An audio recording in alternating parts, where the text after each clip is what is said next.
What's going on, everybody? Welcome back to the channel. CFCDP here with yet another video. We are here with you live after Chelsea just dropped a big match against Liverpool. They lost 2-1 at Anfield, so it's a tough matchup, and it's something that, you know, we've seen Chelsea struggle in these big top six road matches in the past, and it continued again today.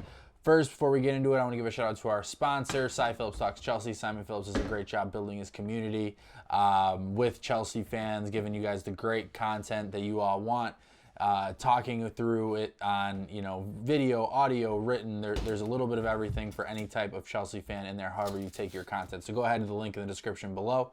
You can go ahead and get signed up today. So this match, you know, there was a really strong 25 minutes from Chelsea in the first half where you saw Chelsea really turning the screw and creating some decent half chances, so to speak. You know, there was a lot of space in the midfield where Caicedo and Lavia were really exploiting it, and it led to a lot of good outward runs on the wings. But Liverpool did a very, very nice job of being very compact in their back line. And I think, yes, while it gave the illusion that Chelsea were, you know, and certainly they were playing through the midfield, but once they got out into the wing, Liverpool was pretty sturdy and very set up to handle our wing presence, right? So Madueke had some good runs, some good dribbles, but it didn't lead to anything. I mean, Neto came in, had the same thing. Sancho in the first half had some good things, but it never really led to that clear-cut chance. And going against a top team, that's going to be hard to produce, right? It's going to be hard to produce clear-cut chances like you've seen Chelsea do so far this season. And it just was like never really clicking in full gear. So why is that, right? I think part of it is experience, right? Having the youngest team out there and just not having the time on task to win in those situations and just make something out of nothing. I think it's something that Chelsea's going to struggle with this season and probably the season after. You know, but you hope that moments like this can kind of give them familiar images in their mind and try to learn and try to say, okay, now we can get better from this moving forward. So I'm not too discouraged about that. I think we were set up in a fairly good way. I thought Moises Caicedo and Lavia in the midfield, and I thought Enzo, when he came in, didn't do too bad, but Moises and Romeo Lavia were exceptional in this match. I thought their chance creation, their ability to progress the ball through the midfield, I think it really had Liverpool stumped. And I think Chelsea did that very well. But as I said, Liverpool were very, very set up to the point where that wing, you know, those dribbles in on the wing, you know, they dropped the midfield then to cover the cutbacks. They were not letting Jackson or Palmer to get into a more advanced area. So, you know, the chances were not fantastic, right? They were a lot of half chances. The one from Jackson was a typical Nicholas Jackson goal, making a very enticing run and a great ball into him, and he finished, which was fantastic. But, you know, right after that, you switch off just for a minute, and you have a situation where you're trying to play an offside trap. The guy who's running in is not coming off, is not going to be in an offside position. You know, it's Reece James in that position who probably should follow Curtis Jones in.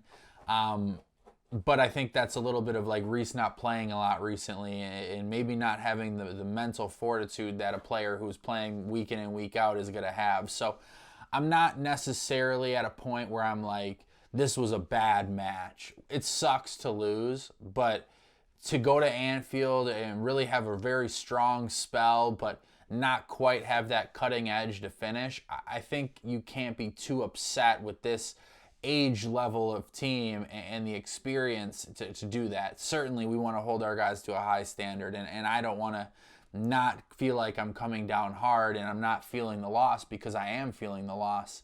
But I think that there was some moments in the game where you're like, okay, this feels like we kind of are playing up to Liverpool's level, which is a very difficult thing to do when you're talking about, you know, one of the most experienced teams in the league and a team that's in very, you know, exceptional form and top of the table right now. So I think this is going to be kind of a season where Chelsea kind of feast on some of these mid to lower level opposition, which I think is fine. we are entering a stretch where we're going to be playing the likes of a Newcastle, an Arsenal, a Manchester United a few times. So, it's going to be interesting to see how Chelsea kind of work through these games, these big environments, these standalone games, at 10, in the afternoon, at the, the key moments where people are watching and the world is watching. So I am not discouraged. I think it was a strong performance. I think we lack that cutting edge a little bit on the wing, right? I think, Pedro Neto did some good things. I think Madueke did some good things. I think Sancho did some good things. But it's about, what can we create goal involvements from those positions? And maybe on another day that they do. So, not too discouraged. Speaking on that, the first half kind of defensive issues, it was a bit chaotic, and Liverpool's going to do that to you no matter how good you are. They're going to stretch you out wide at times, and they're going to really make defenders be in some precarious situations, So, Levi Colwill gives up that penalty. I thought he did a fairly good job today. There were some moments in isolation where he was like, maybe not ready to, not ready, but not able to kind of keep up with the pace of Salah on the outside, trying to get more physical with him. And then if you don't win that physical battle, you're going to have a deficiency in the secondary defense coming over. So overall, I thought it was good. I thought the defense was fine for the most part. I thought Chelsea did a nice job of controlling the game at times. I think Robert Sanchez is a guy to me where I'm like, he is prone to those mistakes, and I think Chelsea have to really do long and hard, and maybe this isn't a mid-season thing, but maybe this is a summer, 2025 thing where Chelsea really start to think about, an elite goalkeeper that can maybe, save that Curtis Jones attempt or not turn the ball over in stupid situations, right? I think that's probably the next evolution and the next big thing that Chelsea need to get after. It's certain, not having a Marc Cucurella out on that left wing or that left-sided defense, it was a miss because I think he suits going against Mohamed Salah pretty well. Wesley Fofana comes in and is maybe, a little bit more assimilated to how you like to play with Levi Colwill, but I don't think Tosin did a horrible job either. So, overall, guys, I've said this a few times now, so I'm sorry for being repetitive, but I think this performance was a loss, but it was still a step in the right direction. So Chelsea are going to have to really this season really feast on these lower level teams and try and get those points up and not have your sleepers against Southampton, not have your sleepers against a Bournemouth or a Palace or teams in that level. You're going to have to win those games and then try and get some results in some of these other bigger games against top six. I think Chelsea have a very good opportunity to get into those form. I think that we've had Newcastle's number, but they're no slouch, so we're going to have to play them twice. And we're starting to get in October where there's a lot of fixtures coming up in the next 2 weeks. So as always, we'll be right here to cover it with you. Thank you for tuning in. Please go ahead, like, subscribe, comment to the video. Let me know, guys, what you think about this match. Am I being too positive? Should I be a little bit more harsh and a little bit more critical on this matchup? I think it was, maybe a step in the right direction, maybe 51% good, 49% bad, but, that's my opinion. The greatest thing about this is that everyone can have their own opinion. So let me know what you think in the comments. Please like, subscribe, comment, and we will talk to you next time. Thank you.